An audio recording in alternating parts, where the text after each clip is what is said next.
Hello tout le monde, j'espère que vous allez bien. Quant à moi, je suis ravie de vous retrouver pour une vidéo particulière car on va parler du film Cruella, non pas sur une critique du film en lui-même, mais est-ce que finalement le film ne serait pas une critique du monde impitoyable de la mode? C'est ce qu'on va voir ensemble, donc c'est parti!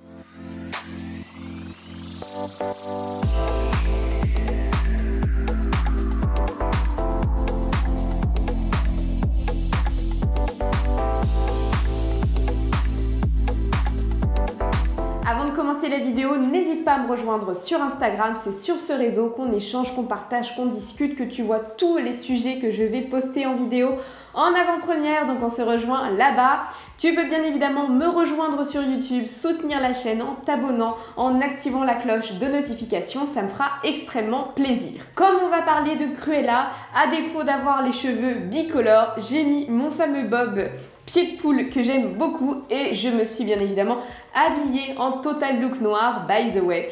En tout cas, attention, il y aura des spoilers, donc si tu n'as pas encore vu le film, je t'empresse donc de regarder le film au cinéma, puis ensuite de regarder ma vidéo et de débattre avec moi. Donc tout d'abord, même si je pars du principe que tout le monde connaît Cruella, je vais quand même revenir dessus. Donc Cruella, c'est un méchant emblématique de l'écurie Disney.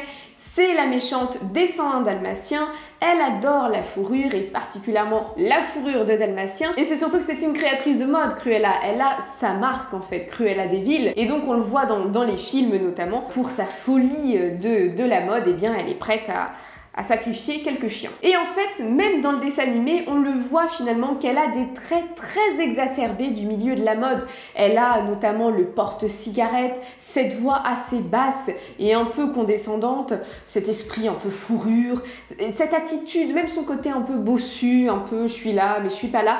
Et donc déjà dans les dessins animés et dans les films, on voit déjà un petit peu cette critique de la mode, mais c'est vrai que dans le remake, ça a été particulièrement appuyé. Avant de revenir justement sur les similitudes avec le milieu de la mode, on va revenir un petit peu sur le film. Donc tout d'abord, la costumière du film, c'est Jenny Beavan. Et donc Jenny Beavan, c'est pas n'importe qui, parce qu'elle a remporté 2 Oscars, donc c'est une véritable pointure. Au niveau de l'action, on se situe dans les années 70 à Londres, donc pleine révolution punk, 70s. Et donc du coup, à cette époque-là, dans les années 70 à Londres, il y a vraiment une vraie dualité entre l'ancienne génération, plus classique, plus chic, plus élégante, et ce côté très rock, très punk. Et donc il y a vraiment ce côté où les anciennes générations sont démodées et les nouvelles sont complètement faux-folles, complètement dégénérées. Et donc Jenny Beavan, elle a eu plusieurs inspirations pour ce film. Tout d'abord, elle s'est rendue dans un certain nombre de friperies pour trouver des vêtements de l'époque, trouver des vêtements des années 70, mais également des années 50-60 pour habiller la baronne. Mais elle s'est également inspirée de la référence punk londonienne Vivienne Westwood, qui elle du coup justement connaît bien ces époques, c'est la pionnière du punk londonien et donc elle s'est beaucoup inspirée de ses créations. Elle s'est également inspirée d'Alexander McQueen qui a justement ce côté punk. Elle s'est également inspirée de Body Map qui est une marque de l'époque qui n'existe plus aujourd'hui, et elle s'est également inspirée, alors là c'est plus au niveau de la mise en beauté, de Nina Hagen. Donc Nina Hagen qui est une chanteuse, et c'est vrai que le style un peu coiffé décoiffé et le maquillage très appuyé, presque sévère, on voit qu'elle s'en est inspirée pour le look de Cruella. Et justement, quand je vous parlais justement de cette dualité entre les anciennes générations plus classiques, plus normales, et le côté très punk, très rock, et bien justement quand je vous parlais de cette dualité entre les anciennes générations plus chic, plus trendy, plus preppy, et les nouvelles générations un peu punk, faux-folle et rebelle, et bien on voit une double dualité, c'est-à-dire dans la relation entre la baronne et Estella, slash Cruella, mais on y reviendra, et entre Estella et Cruella, puisque Estella, justement, on le voit dans le film et notamment avec sa mère, qui effectivement, on va lui dire, voilà, essaie d'être normale. On voit qu'elle se teint les cheveux puisqu'elle naît avec les cheveux bicolores et elle se teint les cheveux en roux pour paraître plus normale. Elle a des vêtements qui sont assez nude, assez neutres.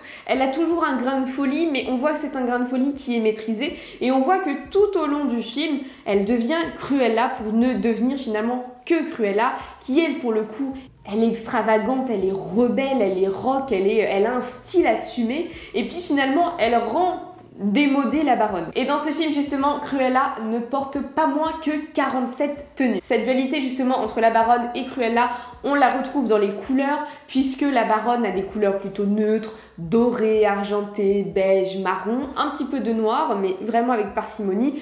Et Cruella, ses couleurs iconiques, ses couleurs signature, c'est le noir, c'est le blanc et c'est le rouge, surtout quand voilà, elle doit montrer qu'elle est là. Comme Cruella / Estella est plutôt fauchée, le sourcing des matières premières s'est fait dans les friperies et puis après la costumière on a fait quelque chose. Et au niveau de la baronne, eh bien on est vraiment sur la Dada Dior des années 50-60 avec la taille très marquée, avec des robes en volume, avec un tailleur bar. Voilà, on retrouve vraiment des pièces très iconiques mais très du coup années 50-60. Et donc maintenant on va passer au vif du sujet maintenant que j'ai posé le décor sur en quoi le film Cruella, c'est une critique du monde impitoyable de la mode. Eh bien tout d'abord la première raison, le film dénonce que quand on n'a pas un réseau, eh bien dans la mode on n'est personne. Et quand on dit qu'on est personne, c'est que vraiment on n'existe pas. Et là avec Cruella, c'est vraiment poussé à l'extrême. Elle est orpheline parce que voilà, elle perd sa mère. Bon, on verra du coup à la fin qui est sa mère, mais en tout cas, elle est orpheline, elle est avec de voleurs, elle essaie de survivre, en fait elle est vraiment sur de la survie, mais elle a quand même un génie de la mode, voilà, c'est que tout de même un génie de la mode, mais c'est personne. Et du coup, vu que c'est personne, qu'elle n'a pas de statut, qu'elle n'a pas de réseau, eh bien on ne l'écoute pas, on ne la regarde pas et on ne lui fait pas confiance. Et ça dans la mode, c'est vrai que c'est quand même quelque chose. Quand vous avez un réseau, quand vous êtes le fils ou la fille de quelqu'un, en tout cas quand vous avez vraiment un réseau et que on le sait et que c'est assumé, eh bien je peux vous dire que vous n'avez absolument pas le même traitement que quand, entre guillemets, vous n'êtes personne. Et ça, c'est vraiment quelque chose qui est très ancré dans l'univers de la mode. Et généralement, dans la mode, en tout cas, au niveau des créations des maisons à l'époque, c'était très familial. Voilà, on reste entre nous. Maintenant, aujourd'hui, bon, voilà, les directeurs artistiques sont un petit peu chassés, viennent de partout ailleurs, etc. Mais voilà, vous devez souvent être adoubé de quelqu'un, parrainé par quelqu'un, mais ça, on le verra tout à l'heure. Mais en tout cas, c'est vrai que dans le film, même quand elle parvient à rentrer au Liberty, qui est un grand magasin londonien, qui existe, hein, qui est à Londres, que j'ai vu, qui est très joli d'ailleurs, eh bien c'est vrai qu'on lui donne des tâches ingrates, on ne l'écoute pas et on ne lui fait certainement pas confiance. La deuxième chose qui est importante dans le milieu de la mode, surtout quand on n'a pas de réseau et qu'on vient d'un milieu qui est plutôt modeste, c'est qu'il faut absolument être un génie et ce n'est pas une option, c'est une obligation. Si vous voulez vous faire connaître ou reconnaître, vous devez casser les codes, vous devez être disruptif et vous devez finalement créer quelque chose, apporter votre patte, pas vous inspirer, pas refaire parce que ça a déjà été fait et vraiment vous devez rendre limite ce qui existe déjà ringard et ça c'est une nécessité, c'est une condition de survie et c'est ce que Cruella a parfaitement compris. C'est d'ailleurs comme cela qu'elle se fait repérer en étant très disruptive dans la refonte des vitrines de Liberty. Alors évidemment personne ne lui a donné sa chance, hein. Elle a pris cette chance-là et effectivement eh bien, on la remarque tellement c'est waouh, tellement c'est choquant, parfois il faut être également choquant, mais en tout cas on la remarque et c'est comme ça qu'elle se fait embaucher par les équipes de la baronne. La deuxième chose que je vous ai dit, c'est qu'effectivement, souvent quand vous avez un talent, qu'on vous repère, eh bien vous devez travailler pour un grand nom de la mode, vous devez être parrainé par un grand nom. Mais souvent, eh bien quand vous êtes parrainé, vous êtes malheureusement dans son ombre, parce que vous n'êtes encore une fois, pas quelqu'un de connu, pas quelqu'un de reconnu. Et c'est vrai que ce n'est pas toujours facile de voir ses idées défiler, de voir ses idées récupérées, et voilà, il n'y a pas votre nom, on va féliciter le directeur artistique et pas vous. Et ça, je peux vous assurer que c'est quelque chose qui arrive très régulièrement dans le secteur de la mode, effectivement. Voilà, quand vous devez faire vos preuves, vous devez faire vos armes, et bien pendant plusieurs années, vous êtes dans l'ombre finalement d'une image presque paternelle, presque maternelle, qui va récupérer vos idées parce que vous travaillez pour lui, vous travaillez pour elle, mais voilà, il n'y a pas votre signature et il n'y a pas souvent la reconnaissance associée. Et donc c'est exactement ce que l'on voit dans la situation avec la baronne. Comme la baronne a laissé sa chance à Estella, eh bien elle est dans une admiration, mais surtout dans un sentiment de reconnaissance. Et du coup, elle n'ose pas s'affirmer. Elle voit qu'effectivement, et puis le film pousse à l'extrême ce trait de personnalité, on voit que on se dit finalement la baronne elle a rien inventé, la baronne c'est toutes les petites mains qui travaillent pour elle, elle sert à rien. En fait, elle a une vision. Elle a une vision parce qu'elle a un nez creux. Elle sait ce qui marche et elle sait ce qui ne va pas marcher. Et en ça, c'est un talent que tout le monde n'a pas. On peut être créateur de génie, mais malheureusement, voilà, ça se vend pas, c'est pas commercial. Et aujourd'hui, ce qui va faire que votre marque, elle est connue, elle est reconnue, il faut qu'il y ait des clients, il faut acheter, il faut être mainstream également un petit peu. Donc c'est le talent de la baronne. Et c'est vrai que cette relation, c'est une relation maternelle qui n'est pas toujours évidente parce que à la fois elle aime la baronne et en même temps elle la déteste un petit peu. Et c'est une situation que l'on voit également dans Le Diable s'habille en Prada et qui me fait énormément penser à cette situation d'ailleurs. Et justement, la baronne, elle fait un petit peu porte-parole de l'univers de la mode puisqu'elle dit justement à Cruella et Stella, on ne sait plus trop, elle lui dit si tu veux justement te faire une place, eh bien il faut avoir une âme où tu pourras éliminer la figure qui va t'empêcher d'avancer. Alors elle l'a pas dit dans ces termes exactement, mais en tout cas, voilà, c'est l'idée qui retranscrit, c'est-à-dire que au-delà d'être un génie, au-delà d'être disruptif,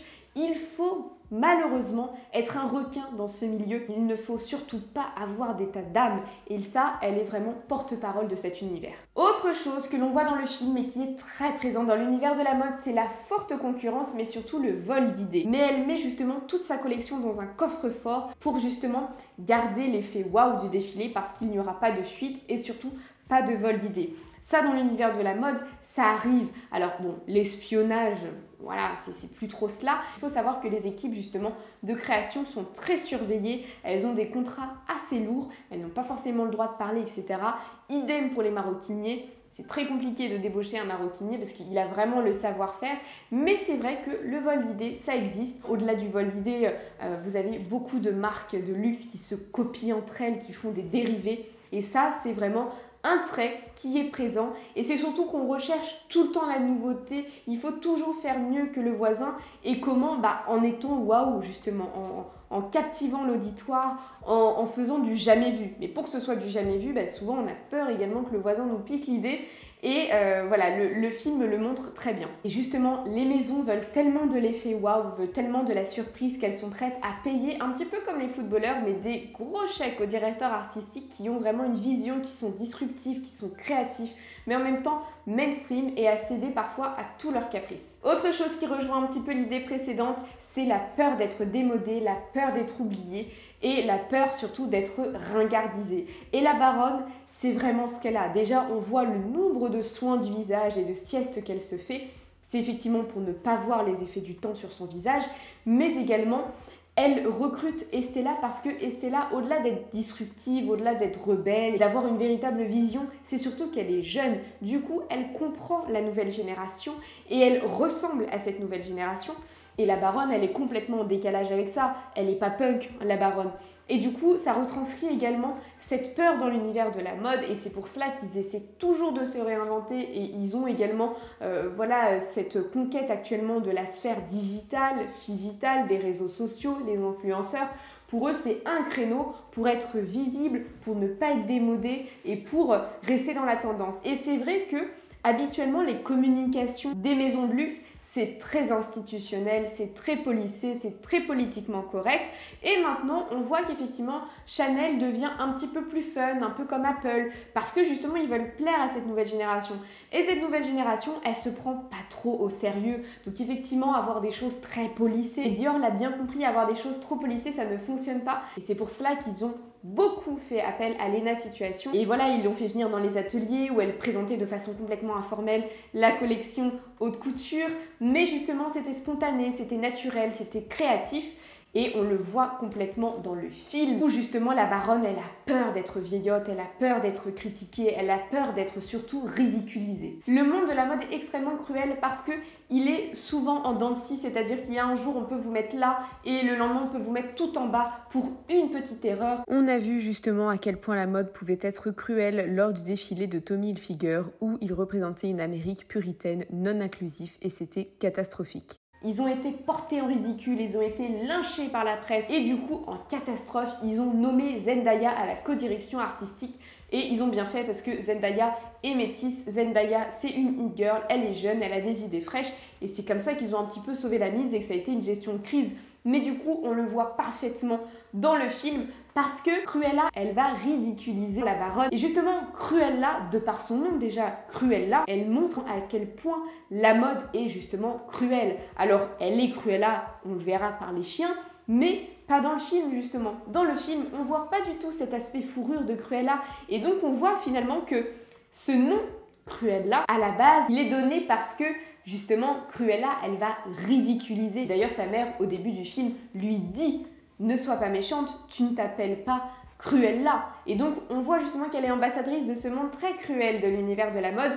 Et en plus, elle a un atout majeur parce que dans sa poche, elle a la presse. Et la presse, c'est une arme fatale parce que, effectivement, la presse, elle a une certaine audience, elle a une certaine écoute. Et c'est pour cela d'ailleurs que des Anna Wintour sont aussi choyées, chouchoutées, mais également redoutées lors des défilés parce qu'elle peut vraiment vous casser une marque en quelques lignes. Et aujourd'hui, c'est encore plus profond que cela. Alors, on ne le voit pas dans le film, mais les réseaux sociaux, aujourd'hui, tout le monde a son avis. Et finalement, tout le monde peut un petit peu tourner en ridicule une maison de luxe. Et puis, c'est surtout qu'avec les réseaux sociaux, l'information va encore plus vite. À l'époque, voilà, c'était la presse papier, c'était un petit peu long, c'était les ragots et potins. Maintenant, ça va très très vite. Autre point que le film soulève, c'est surtout les répercussions psychologiques qu'a l'univers de la mode.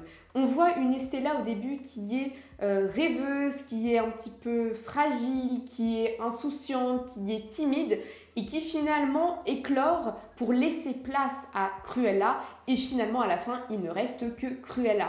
Et Cruella, on voit effectivement, après ça dépend de votre interprétation, ça peut évidemment ne rien avoir avec l'univers de la mode, mais je trouve que l'univers de la mode a quand même sa part de responsabilité dans le film, mais on voit justement qu'elle a des troubles psychologiques. On voit presque certains combats intérieurs et c'est vrai que malheureusement dans l'univers de la mode, il y a énormément de burn-out, il y a des dépressions, il y a malheureusement des gens qui décident de partir et c'est vrai que c'est un univers qui est très impitoyable à ce niveau-là. On n'en parle pas beaucoup, quoique effectivement Albert Elbaz, l'ancien directeur de Lanvin, justement avait dit que c'était extrêmement compliqué de travailler dans la mode pour plein de sujets différents. Vous aviez également Raf Simons à l'époque quand il était chez Dior qui n'a pas validé son contrat parce que 8 collections c'est beaucoup trop, c'est énormément de pression, énormément de critiques, c'est très compliqué psychologiquement, que ce soit les directeurs artistiques mais également au niveau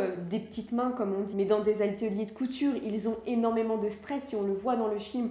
Avant les défilés, ils ont un stress monumental, une pression et c'est vrai que voilà, au niveau de la santé mentale, c'est un gros problème. Et puis du côté de la baronne, on voit justement que derrière tout ce strass et paillettes, on voit une personne qui est antipathique, qui est égoïste et qui a surtout la volonté de réussite, mais de briller également. Et elle a cette volonté de briller, peu importe les sacrifices et peu importe les moyens. Mais au-delà de ça, on voit beaucoup, malheureusement, auprès des directeurs artistiques de vraies descentes aux enfers et malheureusement d'auto-sabotage. Et surtout, je ne sais pas si vous avez remarqué, mais souvent les directeurs artistiques, ou les directrices d'ailleurs, mais souvent les directeurs artistiques sont souvent tout seul et complètement isolé. Et on le voit parfaitement avec le film de Cruella. Au début, elle a ses deux compères, sa famille, finalement sa nouvelle famille, elle a son chien, et puis au fil du temps du film, au fur et à mesure des films, elle s'isole complètement. Même son chien ne la reconnaît pas et finalement elle l'aime plus trop. Ses deux compères, voilà, ils regrettent Estella et ils n'aiment pas franchement Cruella. Et c'est surtout qu'en plus, au-delà de ça, elle s'en fiche. Elle est dans sa création, elle est dans sa production. Mais c'est surtout qu'elle est complètement seule. Elle est seule et je pense qu'il y aura sûrement un film 2 où on va voir finalement que voilà, elle est vraiment seule avec ses idées. Et c'est quelque chose que l'on voit beaucoup. Enfin, combien de fois Karl disait qu'effectivement, il passait tout son temps au travail, que si il n'était pas au travail, eh bien, il lisait. Alors à la fin de sa vie, il y a eu Choupette, mais bon, il était quand même majoritairement tout seul et ça, c'est quand même un dégât de l'univers du luxe parce que pour eux, pour le coup, il n'y a aucune scission entre la sphère privée et la sphère pro. Leur travail, c'est leur vie, c'est leur création, ce sont des artistes et c'est très compliqué d'avoir une place autour. Et bien pour conclure, je vous laisse répondre, est-ce que Cruella est naturellement méchante ou bien c'est les épreuves de la vie qui ont fait que voilà, elle devient Cruella, ou alors finalement, est-ce que ce ne serait pas une fashion victime de plus, une victime de la mode, une victime de cet univers impitoyable où il faut se battre pour survivre et il faut surtout être prédateur avant d'être proie. À vous de me dire en commentaire. J'espère que cette vidéo vous aura plu. C'est un nouveau format. J'ai pris énormément de plaisir également à vous écrire ce script. C'est vrai que moi personnellement j'ai adoré ce film-là. Et quand je suis sortie, je me suis dit c'est quand même une bonne critique de l'univers de la mode. Et puis voilà, ça fait quand même quelques années que j'y travaille. Donc il y a certains éléments que je vous donne en connaissance de cause. Donc voilà, j'espère que cette vidéo vous aura plu. J'ai hâte d'avoir vos retours. Et quant à moi, je vous fais de très gros bisous et je vous dis à très bientôt pour de nouveaux contenus. Bye bye!